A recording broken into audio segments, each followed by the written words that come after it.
ഇസ്ലാം സ്ത്രീയെ ബഹുമാനത്തോടെ ഉയർത്തി നിർത്തിയ മതമാണ്.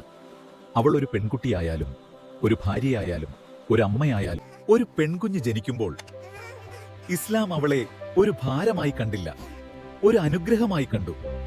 ആർക്കെങ്കിലും 2 പെൺകുട്ടികളെ വളർത്തി നല്ല രീതിയിൽ പരിചരിച്ചാൽ അവന് സ്വർഗം ലഭിക്കും.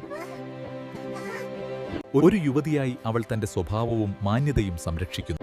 ലോകം ഒരു നിധിയാണ്.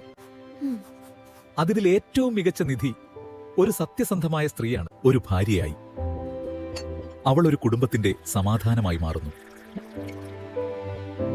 നിങ്ങളിൽ ഏറ്റവും നല്ലവർ സ്വന്തം ഭാര്യമാരോട് നല്ലവരായവരാണ്. പിന്നീട് അവൾ ഒരു അമ്മയായി മാറുന്നു. ഒരു പുതിയ ജീവിതത്തെ ഈ ലോകത്തിലേക്ക് കൊണ്ടുവരുന്ന മഹത്തായ ഹൃദയം. സ്വർഗം അമ്മമാരുടെ കാലടിയിലാണ്.